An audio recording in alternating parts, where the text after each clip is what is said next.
Hi, my name is Sean Danziger, Chartered Retirement Planning Counselor with Net Worth Financial Group. So there are a few things that can dramatically impact your pension lump sum at the phone company. One thing is you need to attain the rule of 75 and or 30 years of service. Another big factor when it comes to calculating the lump sum is the GAT rate and the PBGC rate. So the rule of 75 is important because it is one of the ways that the company considers you pension eligible. If you're, let's say, for example, 50 years of age and have 25 years of service with the company, you've satisfied the rule of 75 because 50 and 25 obviously is 75. If you're 55 and have 20 years of service, you've also satisfied the rule of 75. And there are a handful of other ways you can satisfy that. There's also 30 years of service, which trumps the rule of 75. So if you have 30 years of service, age and years of service and rule of 75 does not matter. 30 years overrides the rule of 75. And if you have 30 years of service, again, you're pension eligible and there are no penalties for age.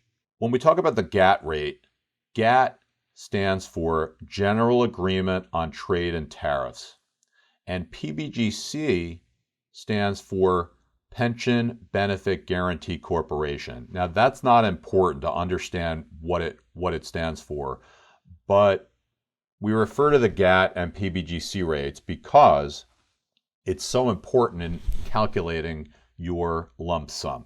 So the company pension plan requires an interest rate for calculating out what your lump sum is. In order to come up with a present value number, which is the lump sum, versus a series of payments, they use the GAT and the PBGC rate. Now, older employees tend to get the GAT rate, which produces the winning lump sum, and the younger employees, the winning lump sum tends to be the PBGC rate. So the GAT rate and the PBGC rate, as it relates to the pension, has an inverse relationship. The lower the GAT rate or the PBGC rate, the higher the lump sum. And the higher the GAT or PBGC rate, the lower the lump sum. It's important to understand which rates will be used for calculating your lump sum based upon your retirement commencement date. For example, if you're going to retire on April 1st, May 1st, or June 1st, second quarter of the year, it's the middle month of the previous quarter to your retirement quarter. I know it's confusing, and it is very confusing, but the GAT rate used is the middle month of the previous quarter. So for example, if you're retiring anytime in the second quarter, the GAT interest rate used would be the middle month of the previous quarter, or February in this case. Now, the PBGC rate that's used for a retirement in the second quarter would be the third month of the previous quarter, or March of the first quarter. Using the GAT as an example, the 4 months out of the full year that really matter as it relates to your pension calculation and pension lump sum would be February, May, August, and November for the GAT. And the PBGC rate months that matter are March, June, September, and December.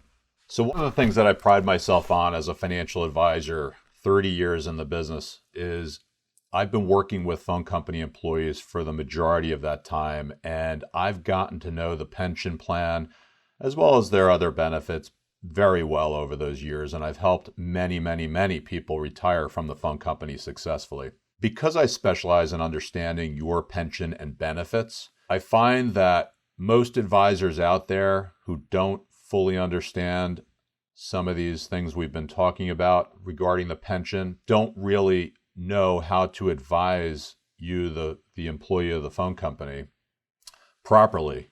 And there are many mistakes that could be made because of a lack of understanding of the pension.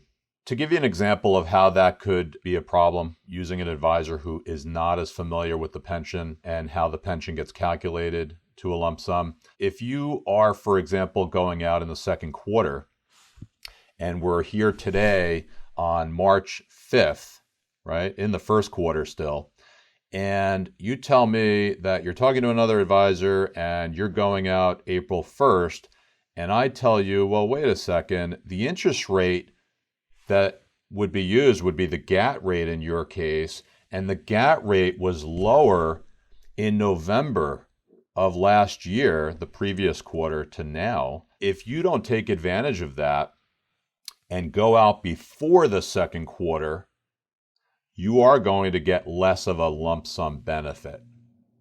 Okay? And just by knowing that the November GAT rate from last year, previous quarter, is the better rate that's going to generate the better lump sum for you, and being able to advise you to go out this month instead of next month, which is a changing quarter, that could result in, hypothetically, a $10,000 or $20,000 difference in your lump sum.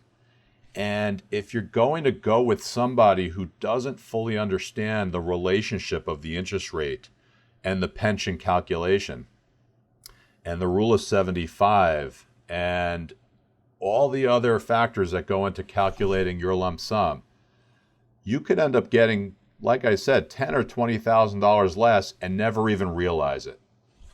So my job is to always be proficient and extremely knowledgeable on your pension and your benefits so that I can get you the greatest lump sum possible.